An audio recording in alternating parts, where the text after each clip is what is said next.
آج کی آیت۔ اور داؤد نے اس فلسطی سے کہا کہ تو تلوار، بھالا اور برچھی لیے میرے پاس آتا ہے، مگر میں رب الفاج کے نام سے جو اسرائیل کے لشکروں کا خدا ہے اور جس کی تو نے فضیلت کی ہے تیرے پاس آتا ہوں۔ پہلا ساموئیل 17واں باب 45ویں آیت۔ عزیزو، جنگ و جدل کے سلسلے صدیوں پرانے ہیں، جس میں وقت کے ساتھ جدت آتی گئی۔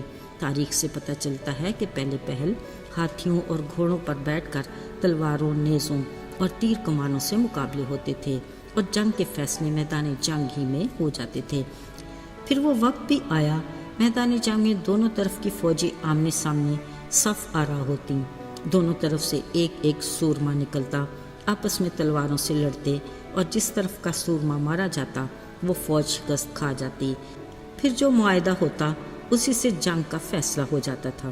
مگر نئے دور کی جنگ نہایت خطرناک صورت اختیار کر گئی ہے۔ بم دھماکے، میزائل اور انواع اقسام کی بندوقیں اور نہ جانے کیا کیا، جس کی بدولت میدان جنگ خوفناک صورت اختیار کر گیا ہے۔ آنکھ چپکتے بستیاں تباہ ہو جاتی ہیں اور شہر اجڑ جاتے ہیں، لاتعداد سپاہی شہید ہو جاتے اور بے گناہ شہری اپنی جان سے ہاتھ دھو بیٹھتے ہیں۔ پھر بعد از جنگ نقصان کا اندازہ لگانا ہی خوفناک صورت ہے۔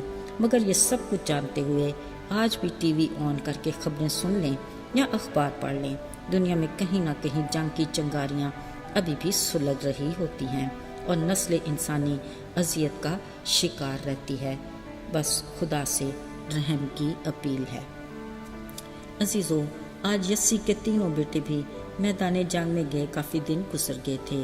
یہ ساؤل بادشاہ کی فوج میں تھے اور ان دنوں اسرائیلی فوج اپنے دشمن فلسطینیوں سے جنگ کے لیے ایلا کی وادی میں خیمہ زن تھے۔ ایک دن نہ جانے کیا سوچتے باپ کی فکر بڑھی تو اس نے اپنے چھوٹے بیٹے داؤد سے کہا، بیٹا کچھ کھانے پینے کا سامان لے کر لشکرگاہ میں جاؤ اور اپنے بھائیوں کا حال دریافت کرو۔ پریشان حال باپ کی باتیں نوجوان داؤد کے لیے بڑی خوش کن تھیں۔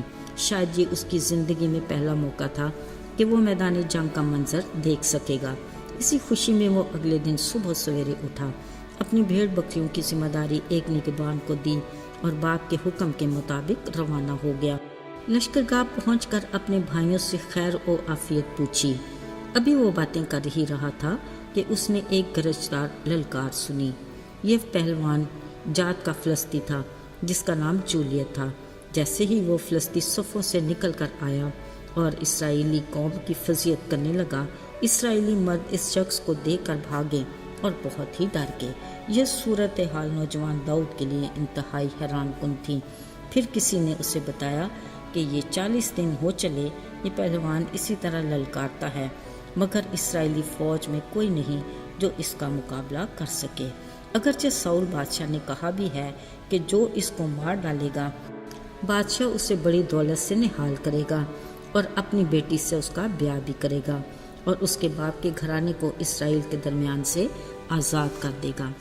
عزیزو، یہ باتیں اس جوان داؤد کے لیے بڑی دلکش اور پرکشش ہونی چاہیے تھیں، مگر اس نے انہیں نظر انداز کر کے کہا، یہ نامختون فلسطی ہوتا کون ہے جو زندہ خدا کی فوجوں کی فضیحت کرے؟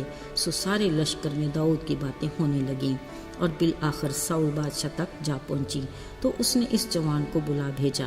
داؤد نے بڑی جرأت سے ساؤل بادشاہ سے کہا کہ اس شخص کے سبب سے کسی کا دل نہ گھبرائے، تیرا یہ خادم جا کر اس فلسطی سے لڑے گا۔ ساؤل نے اسے دیکھا تو کہا، تو محض ایک لڑکا ہے اور وہ جنگی مرد ہے۔ تب داؤد نے ساؤل کو جواب دیا کہ تیرا خادم اپنے باپ کی بھیڑ بکریاں چراتا ہے۔ جب کوئی شیر یا ریچھ آ کر جھنڈ میں کوئی برا اٹھا لے جاتا ہے تو میں اس کے پیچھے جا کر اس کو مارتا اور اس کے منہ سے چھڑا لاتا ہوں۔ یقیناً یہ نامختون فلسطی ان میں سے ایک کی مانند ہوگا، اس لیے کہ اس نے زندہ خدا کی فوجوں کی فضیحت کی ہے۔ داؤد نے بڑے یقین اور بھروسے کے ساتھ کہا، جس خدا نے مجھے شیر اور ریچھ کے پنجے سے بچایا وہی مجھے اس فلسطی کے ہاتھ سے بھی بچائے گا۔ سو ساؤل نے جب اس جوان داؤد کا ایمان دیکھا تو کہا، جا، خداوند تیرے ساتھ رہے۔ داؤد نے اپنی لاٹھی ہاتھ میں لی اور نالا کے 5 چکنے پتھر تھیلے میں ڈال کر اس فلسطی پہلوان کے سامنے جا کھڑا ہوا۔ مقابلے کا یہ معیار دیکھیں، یعنی ایک طرف ایک 9 فٹ کا پہلوان اپنی پوری جنگی تیاری کے ساتھ